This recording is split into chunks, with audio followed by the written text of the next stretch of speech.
Blues fans, how's it hanging? Nico Pauly here with the Blue blog. I still am not at my normal setup because I'm still in Houston. If anyone watched last night's video, I was about to get on a plane from Phoenix to Houston, arrived late, got here late, ran around all day, and got home in time for the third period, but at dinner still watched the first half of the game pretty much. But yeah, let's talk about it. Blues win 6-3 against the Montreal Canadiens in a game where I felt like this was fantastic and exactly what we were waiting for completely.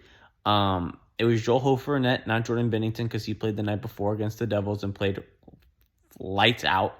But something I'm really excited to see, hopefully moving forward, that the team could take on and build momentum off of is their transition game and using speed in their game to generate offensive chances, and also having great puck control in the offensive zone, moving the puck a little bit, and having our superstars like Thomas and Kyrou really step up and show that their $8.25 million for a year for the next 8 years isn't totally a bust. For a minute there, I thought Kyrou was kind of taking a little while to figure out this new defensive scheme and getting settled in with it, but eventually he got it done, thank God, because Buddy had 9 shots out of the 35 we had, I think. At one point, he had 8 shots of the 21 we had, so Kyrou was looking to bury the night. He only buried one, but had 2 awesome assists. Thomas buried once on a great snipe. Nice to see Thomas shooting. Already has 4 goals in the first 10 games. On pace for probably about 41 goals on the year, 40 goals at least, which would be absolutely lights out from Thomas because we all know he's only a 20 plus goal scorer, really. But if we could see 40 from him, which I doubt it'll keep up, but that would be amazing. So first period, I got to watch a little bit, and it was looking really hot.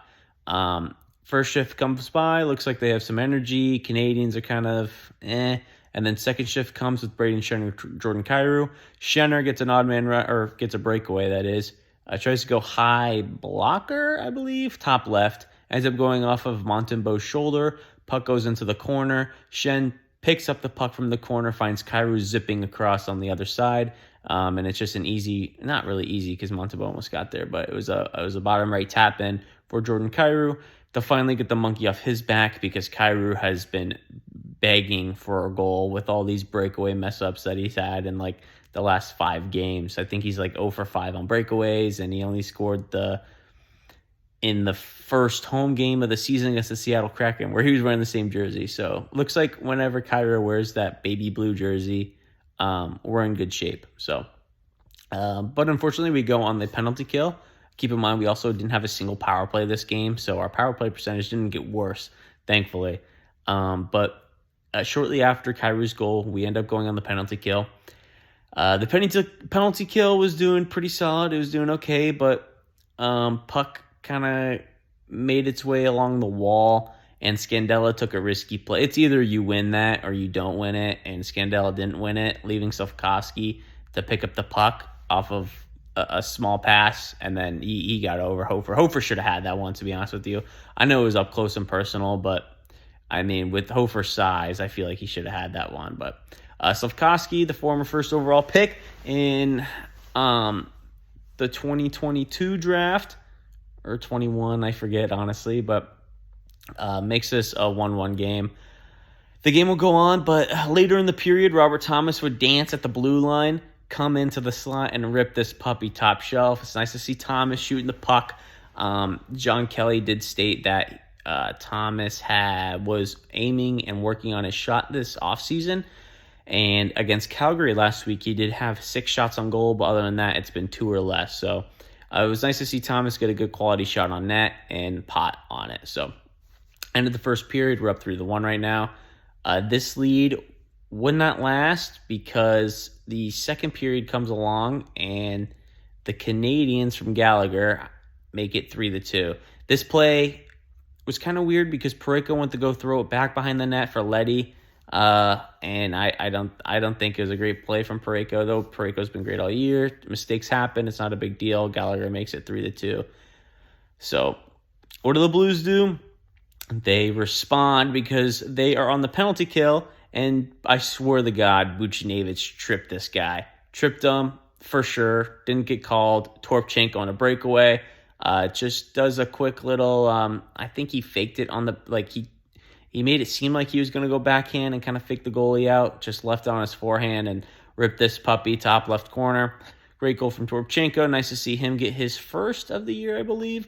Beautiful, right? Beautiful. The game would go on, and luckily Shen would get the monkey off the back of finally, because Braden Shen's been needing a goal. We need to see some more offensive game from him because he's been a struggle, I feel like, so far, and really bad. But it's nice to see him pot one because this was all Kyrou. Kyrou danced and looked sick, kind of made it seem like he was going to shoot it, but said, nah, here you go, Shen. Shen's just a quick tap in. This is now a 5-2 game. Looking great. Still looking good. Canadiens pull the goalie with 4 minutes to go. Kapanen draws a hooking minor, but still pots it on the empty net. Now it's 6-2. Game's pretty much done. Nick Suzuki wanted to play a little shitler and ruin Hofer's save percentage to make it 6-3. Off of, I feel like it was like a tip in front or something. But previously it was a great play from Kyrou that probably, or great play from Caulfield that probably should have went in the back of the net. But yeah, this game ends 6-3.